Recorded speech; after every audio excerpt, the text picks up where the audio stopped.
Okay, so I want to open with this by saying that I was a lot happier around the 65th minute. And I was a lot more optimistic. And now, unfortunately, with everything that happened towards the end of the game, I'm not that happy.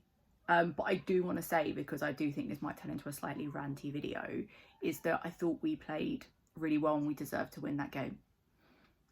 We didn't, but we absolutely did.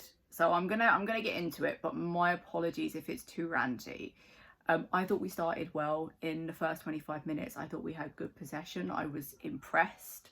Arsenal certainly weren't at their best, in my opinion.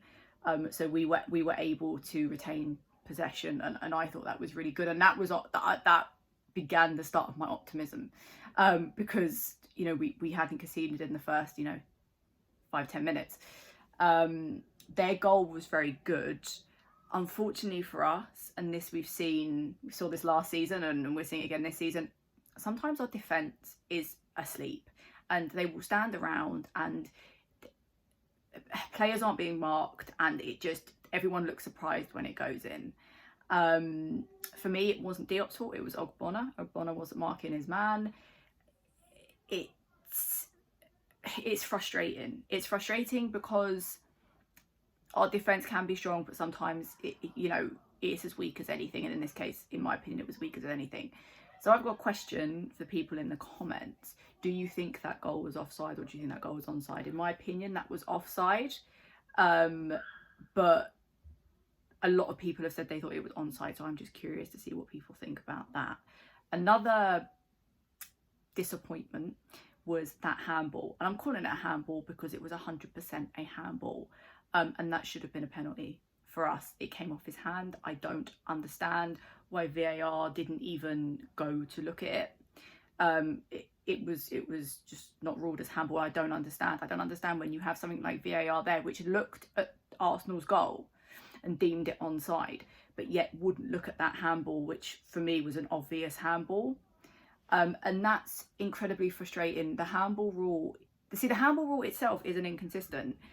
It's the refs that are inconsistent, and it's not right. It's not right. I mean, I'm even more frustrated about it because VAR didn't even go to VAR. It wasn't even looked at, and I don't understand the point of even having VAR if for little things like that you're not going to look. If you're just going to go,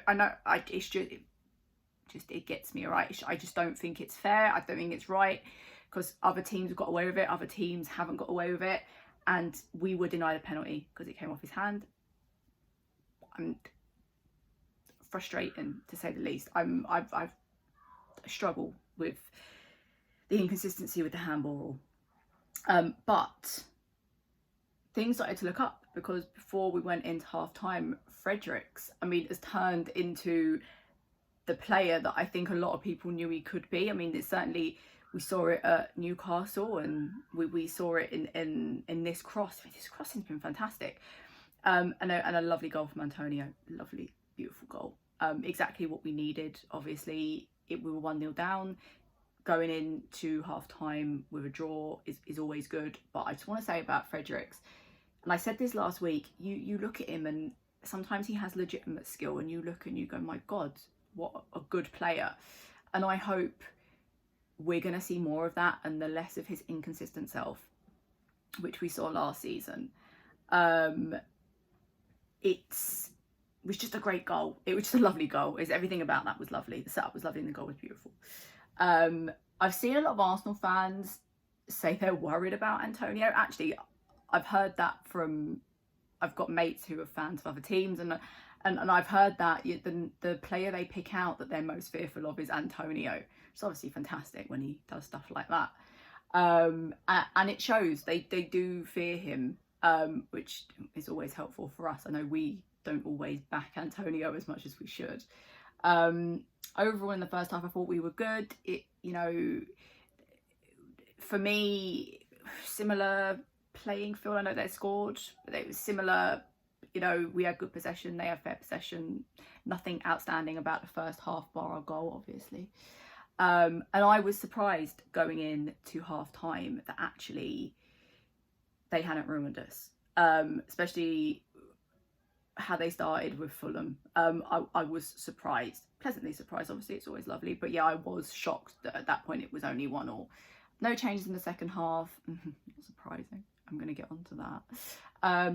Masuaku, who I questioned being in the lineup. I did question him being in the lineup. I'm going to have to eat my words a little bit here, because he had some lovely...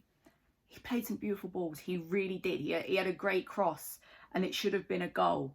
And this was fairly early on in the second half, and I'm not sure if it was deflected and that's why Antonio didn't tap it in, but it so close, so close.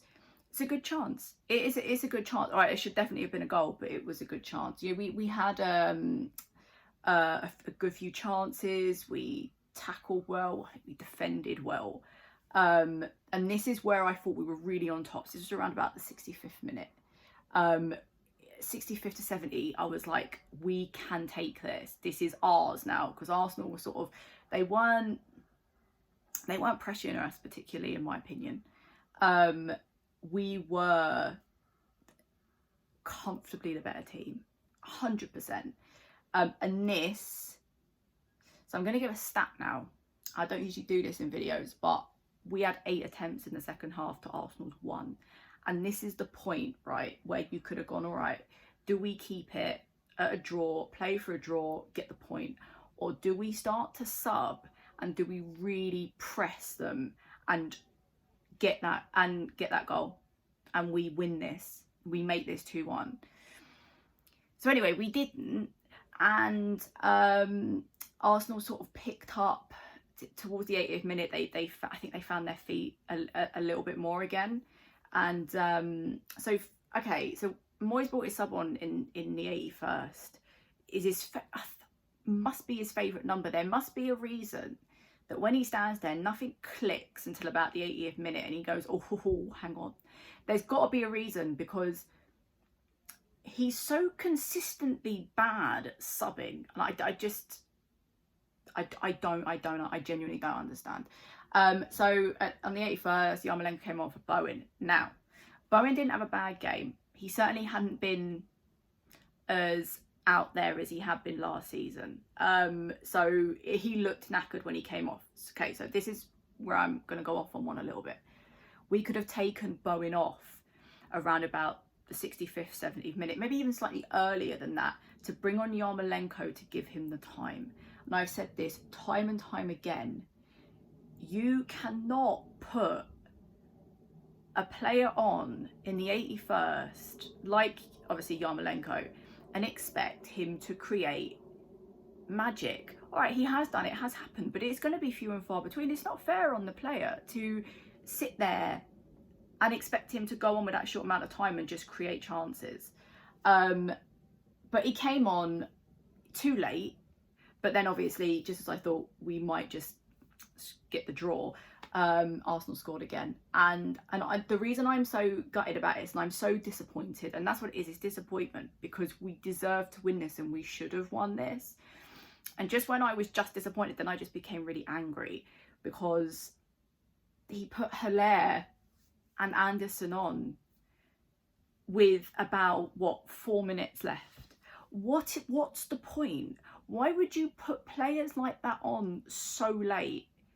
And it's as if he only reacts when we're like 2 down. It's as if something kicks in when there's 2 goals. They don't do anything. And if they did, it would be luck. All right, I don't get how you can put them on so late and just expect them to do things. And time again, he's doing it. And it is same old Moyes, but it's making it extremely difficult to watch. And then in the 91st, that they were, and Anderson was pushing up, and he was, and they were going forward. It's too late. It's literally too late. And what is so upsetting is, a draw would have been great, but we could have won this and we could have benefited from those 3 points down. We could have benefited from 1 point, but we came out with neither, because we just didn't make the, we just didn't. I don't blame the team. I solely blame Moyes. And that's why I'm disappointed. We could have put subs on. We could have made a difference. We could have won this. And I think it's just not great for the team, because they could have done this, but you know, they put in so much effort. But David Moyes continues to be David Moyes. I don't want to say anything bad really about the players, because I really think they did their best, and we played well. So the disappointment here is strong. My anger is solely directed at David Moyes for this one. And once again, in a game that we could have got points from, we've come away with nothing. And you know, we're going to go on again into our hard fixtures, and it's just going to be difficult. Moving forward, I don't expect David Moyes to change anything tactically, but we need to. Overall, this is a very long video, and I do apologise. Overall, I'm just disappointed for the team, because I think we deserve to win, and we could have. And that's where my disappointment lies. So overall, I think we did way better than I think most of us thought we would. I'm going to say, I'd usually say going forward what I'd expect, but to be fair, the thing I'm going to end on is I expect going forward David Moyes to just continue to be David Moyes.